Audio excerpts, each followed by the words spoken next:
tungkol sa siyempre, sa pagsalubong kay Kristo in prayer, siyempre, ng mga kapatid. Dito sa ating title, na pala dito sa kapatid. Basahin natin yung title ng kapatid. Just very, alimutan ko sa yung title niya. Ang title nito ay tungkol sa, sabi dito, ang mapagkumbabang pagtipon sa kaisipan ng Kristo o sa mag-isa kasama ng Diyos ng mga kapatid. Hindi na bago sa atin ngayon at sa isang iglesia, sa loob ng iglesia, na kapag may nanghihina, tayo ay nagpapalakas ng mga kapatid. Amen. No? Walang buwan. And lahat ng ginawa ni Jesus Christ sa lupa, siya ay nagsimula into prayer. Lahat ng kanyang ginawa ay pinasimulan niya sa pamamagitan ng panalangin. At nagtapos sa panalangin. And even the Bible, mga kapatid, no, it ends with a prayer. Kung babasahin sa Revelation, pinakalas, ang nakalagay doon ay, ano? Amen. Amen. Amen ang nakalagay doon, mga kapatid. The last chapter of Revelation. Sa last na bahagi. So ngayon na, mga kapatid, ating tatalakayin kung ano ba, ito common itong verse na ito eh. Common pang verse na to. Sa Romans 3 verse 23, sino nakakabisado? Sino nakakabisado sa Romans 3 verse 23? For all have sinned and come short to the glory of God, mga kapatid, no? Sapagkat ang lahat ay nagkasala at hindi nakaabot sa kalwalatian ng Diyos. Sa inyong pagkakaintindi, mga kapatid, ano ang ibig sabihin ng verse na ito? Sa inyong malalim na pag-aaral. Para sa inyo, or personal. Sa personal na pagkakaintindi ninyo, ano ang ibig sabihin ng verse na ito sa inyo ng Romans 3 verse 20? Sabi diyan, sapagkat ang lahat ay nagkasala at hindi nakaabot sa kalwalatian ng Diyos. Anong sabi? Lahat. Lahat tayo ay nagkaroon ng kasalanan. May exempted? Wala. Walang exempted. Wala. It means, Lahat tayo. lahat tayo hindi perfecto. Hindi tayo perfecto. Walang perfecto sa atin. Ay wala tayong karapatan na ano, na ikumpara ang ating sarili sa Hindi iba. ako kasali dyan. Wala ako sa... Sabi dito, sa pangunahing talata, no, nagsasabi, ang isang pantay na katotohanan sa lahat. Sabi. Lahat tayo pantay-pantay. Walang ligtas, walang espesyal, walang mas mababa, mga kapatid. Lahat ay ano, nagkasala. So, walang nabanggit doon sa verse na mas konting kasalanan, mas mabuting tao, mas karapat-dapat. Pare No? tayo. Iisa ang hatol sa atin eh. Lahat ay Kamatayan. makasalanan. So, kung lahat tayo ay makasalanan, paano tayo tinatawag ng katotohanan ito sa kababaang loob, mga kapatid? So, paano tayo tinatawag ng talatang ito sa kababaang loob? No, una, ito, tinatanggal nito ang dahilan para magmataas. No? Because lahat tayo ay galing sa putik. Lahat tayo ay galing lamang sa putik sa palad ng ating Panginoon. So, kung lahat ay nagkasala, wala tayong batayan para isipin na mas mabuti tayo kaysa sa iba. Itong Romans 3 verse 23, ang moralidad, relihiyon, kaalaman, posisyon man ay hindi dahilan ng pagmamataas, mga kapatid, no? Kahit na tayo ay mataas ang tungkulin sa loob ng simbahan or trabaho, no? Hindi yan batayan para mamaliit tayo ng ibang tao dahil pare-pareho tayong nagkasala, mga kapatid. Pangalawa, binabasag ito ang ugali ng panghusga. So, syempre, minsan sa isang tao, bilang isang tao, hindi natin maiwasan na makapang-judge ng iba, ng mga kapatid. Hindi natin maiwasan na makapang-judge ng iba. Tulad na lang kapag unang kita niyo, tapos may nagawa siya, ang ganda pagkakamali sa'yo. No? Hindi natin maiwasan. Pero kahit gano'n, no? Kapag naunawaan natin ang Romans 3 verse 23, hindi natin agad hinahatulan ng pagkakukulang ng iba. Pagkukulang ng iba. Kasi lahat tayo ay nagkulang sa mata ng Diyos. Dahil alam natin na tayo rin ay may parehong ugat ng kasalanan. No, lahat tayo ay nagkasala. Ang pagkakaiba lang natin sa kanila ay ano? Anong pagkakaiba natin sa kanila? Yung mga nakakarinig ng salita ng Diyos. Tayo ay merong biyaya ng Diyos. I'm not saying mga kapatid na wala silang biyaya ng Diyos, ha? Kasi nabuhay naman sila sa araw-araw, nakakain sila, hindi naman sila pinagkukulang. But yung biyaya na tinutukoy ko mga kapatid, you have the light received than them, mga kapatid. Mas more ang na-receive nating light kaysa sa kanila. That's why na tayo ang magiging light bearers, mga kapatid. Hindi yung manguhusga tayo. So, dito, ang taong may kamalayan sa sariling kasalanan ay mahabagin saan? Sa kapwa. Why? Because tayo nakakaalam kung anong tama at mali. I'm not saying na hindi rin nila alam yun kasi alam nila na tama at mali. Alam nila yon. But, yung mas malalim na pagkaunawa sa tama at mali, yung deeper na pagkakaintindi nila sa tama at mali, nasa atin. That's why we are the light bearers, mga kapatid. At the Bible is our mirror, mga kapatid, no? The more na binabasa mo yung Biblia, the more na na-realize mo na ikaw ay makasalanan. So, the more na magiging mahabagin ka sa kapwa mo. So, sabi dito, pinapaalala nito na pare-pareho ang ating pangangailangan. So, ano ba ang pangangailangan? Nasa labas man yun ng simbahan o nasa loob, pare-pareho tayong nangangailangan. Nangangailangan ng ano? Ng kapatawaran, kaligtasan, pagbabago, at walang taong hindi na kailangan ng Diyos, mga kapatid, no? Ulit nga, review. Ano nga ulit ibig sabihin ng religion? Relasyon sa Panginoon. Amen, naalala pa nila. Ayun. Naalala niyo ba? Kakaki mga interest. Rele. The religion ay nagsimula sa word na relegare. At ito ay ibig sabihin, relasyon sa Diyos. So, walang tao na hindi na kailangan ng Diyos. Why? Itong mga tao na nasa labas na angat na sa buhay, at sila ay may maganda na financial free na sila. They think na hindi na kailangan ng Diyos because they have what they want, mga kapatid, no? Makuha nila kung anong gusto nila. But, it's a wrong mindset. You need God. May kanta niyan. I'd rather have Jesus than silver or gold. Diba? Wala makakapagpalit.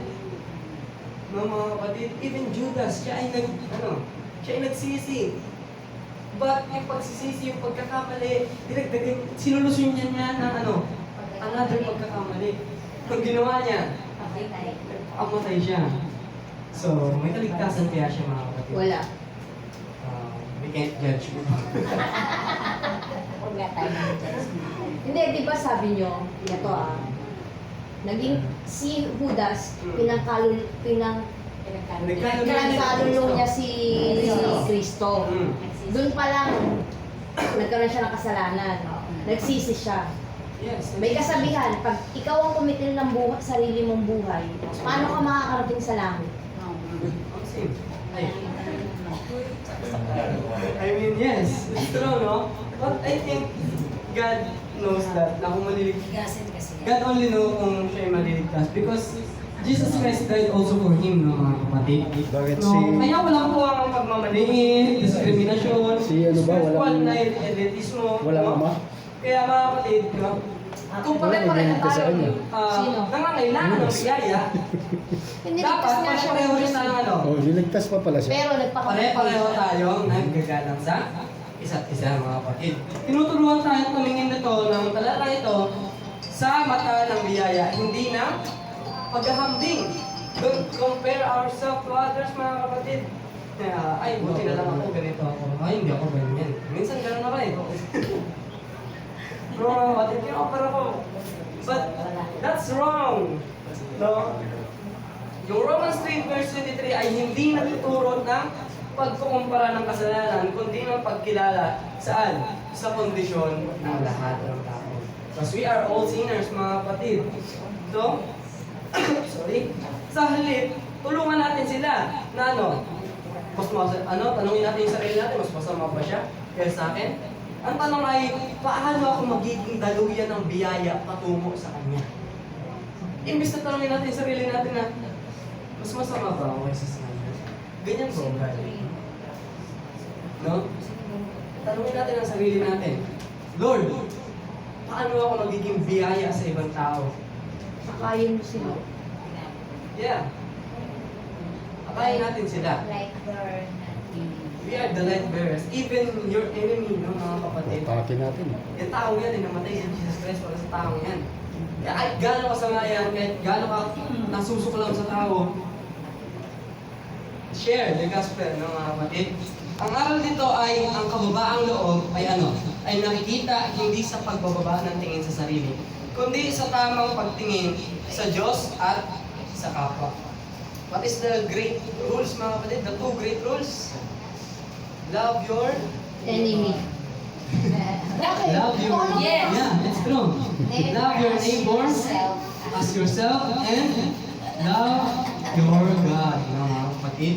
So ang kababaang loob ay nakikita hindi sa pagbaba ng tingin sa sarili, kundi sa tamang pagtingin sa Diyos at sa ating kapwa. Kaya ang Romans 3 verse 23 ay pumapatay sa pagmamataas, nagtatatag ng pagkakapantay-pantay sa atin, mga kapatid, at nagtutulak sa awa at habag.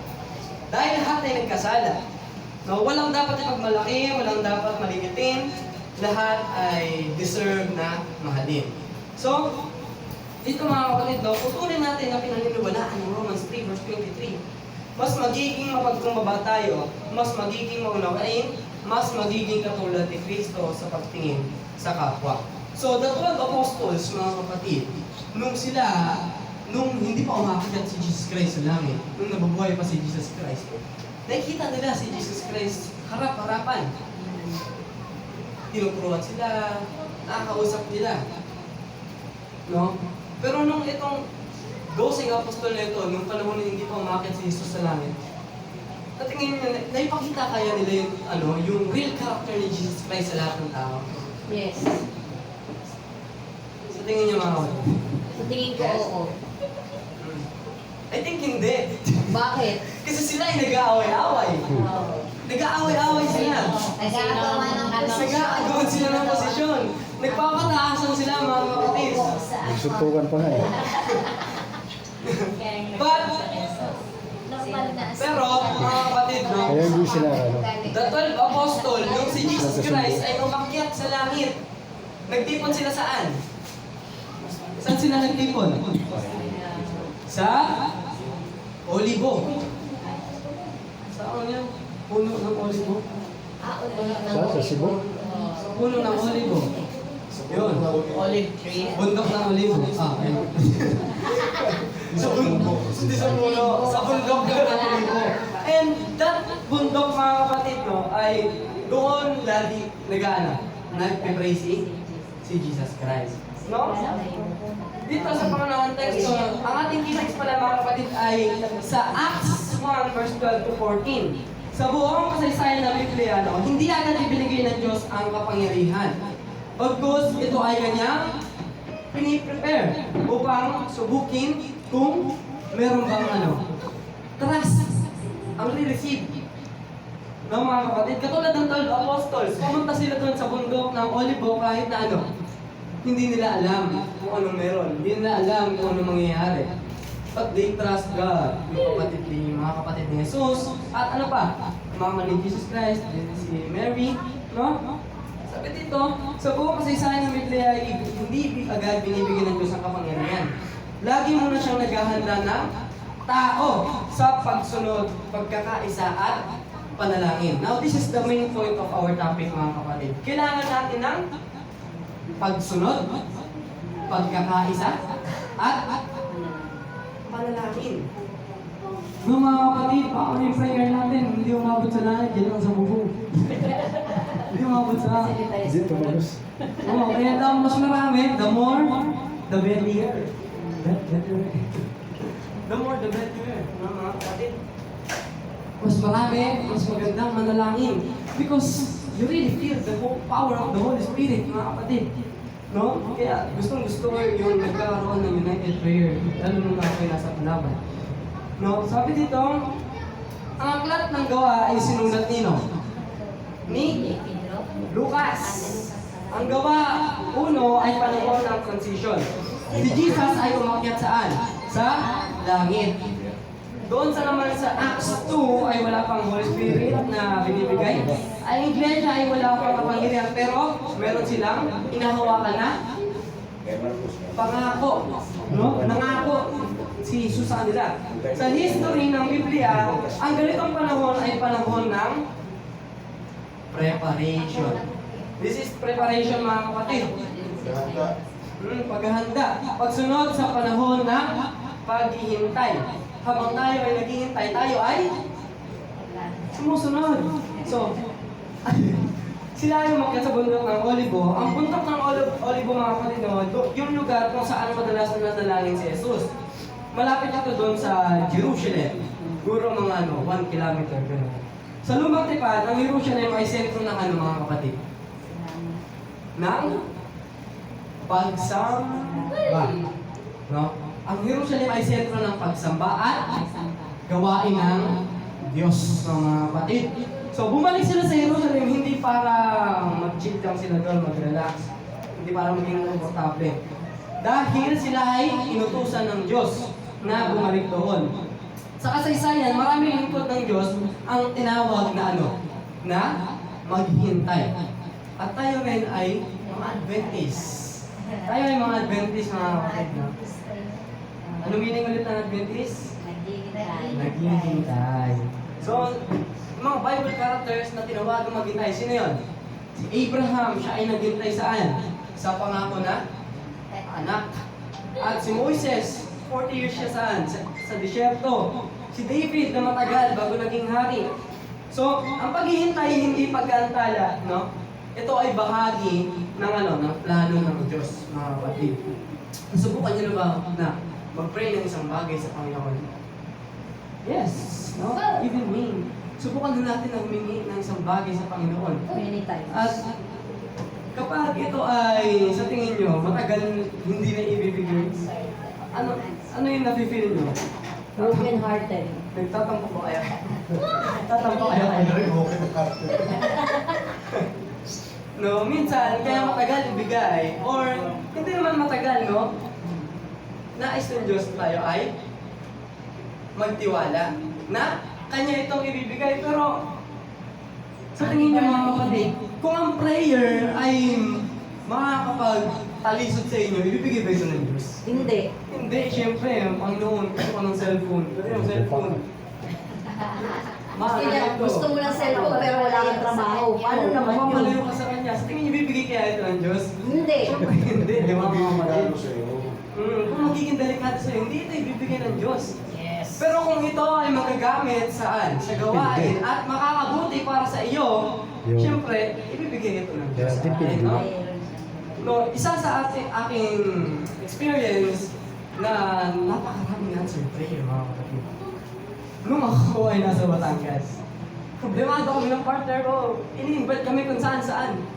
Ano yan? Wala kang pamasahe. Ini-invite ko kami. Pero, nagpipray kami dalawa. Ginupi kami dalawa. United Prayer, dalawa lang kami. Maya-maya niya may mag-chat sa akin, Ivan, punta kayo dito. Sagot na namin pamasahe. Amen.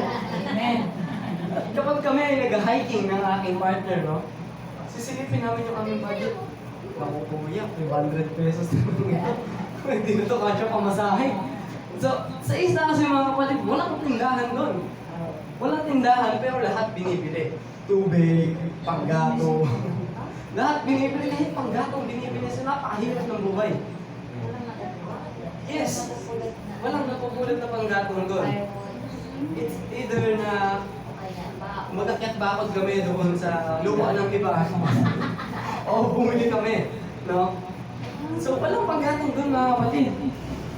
Pero meron kaming kapitbahay doon na marami silang panggatong. Nangingin kami, binibigyan kami. At siyempre wala kaming budget. Hindi namin alam kung saan kami kukuha ng pagkain namin. Kapag kami ay mag-hiking, pero kung yung mga 7 hours time, tapos wala kang kain. Saan ka abutin? Magating. No, pero maya-maya lang yan, may darating sa amin na mga brethren, kumain na kayo? Ay, hindi pa nga ako eh. Pero may magkakot sila ng okra, mga tanim nila. Makikita mo yung love ng Panginoon kapag ikaw ay nasa gawain, no? So, balik tayo sa ating topic, no? Ang pagkakaisa ay bunga ng ano? Ng nakaraang naranasan ng lahat. Ang pagkakaisa ay mas matibay kapag lahat tayo ay nagpapalakasan, mga kapatid. No, kapag meron nang hina sa loob ng iglesia, palakasin natin. So dati, no, yung mga alagad din nag-aaway-away kung sino ang pinakadakila, no, tumakas na hulihin si Jesus. Anong ginawa nila? They reject Jesus Christ nung guhulihin. I mean, hindi nila reject, pero tinanggi nila si Jesus. No? So nagduda at natakot, pero ngayon, naranasan nila ang krus, mga kapatid. At sino ang pinakamalala na pinako sa krus? Pedro, siya ay pinako upside down, mga kapatid. Pinako siya, no? Naranasan nila ang krus, nakita nila ang muling pagkabuhay, at alam nila, no, na wala silang magagawa kung wala ang Diyos. They can't do anything without God. No? Sabi dito, ang history ng kanilang kabiguan ay nagturo sa kanila ng kababaang loob, mga kapatid. Ang tunay na pagkakaisa ay kadalasang bunga ng pagkabasag, hindi ng lakas. No? Ganyan ang ating Panginoon, wawasakin ka muna bago kanyang muling bubuhin. Why? Kasi kung buo ka na, hindi ka nalalapit sa kanya. No, mga kapatid? Kaya dito sa Gawa 1 verse 14, sabi dito, ang tunay na pagkakaisa ay kadalasang bunga ng pagkabasag hindi ng talata. No? Sa historical connection, I mean, ang panalangin sa upper room ay katulad ng panalangin ni Jesus sa Gethsemane. Katulad ng panalangin ni Jesus sa Gethsemane. Konektado ito doon sa mga prayer meeting ng Lumang Tipan sa 2 Chronicles 7 verse 14. Si Maria na ina ni Jesus Christ, na simula ng bahay ni Jesus Christ, nandoon din sa simula ng iglesia, no? Nandoon din sila sa simula ng iglesia. Hindi ito simpleng pagtitipon, no? Sila ay nagtipon saan? Sa bundok ng Olivo. Ito ay makasisayang sandali. Because ito yung panahon na anong hinihintay nila doon? No? Ang bagay ngayon ito ng iglesia ay nagsimula sa malinaw na araw. Ang Espiritu Santo ay ay ibinigay sa mga taong marunong lumuhod bago tumayo. Mga kapatid, ang amazing pa doon, pagkabigay ng Holy Spirit sa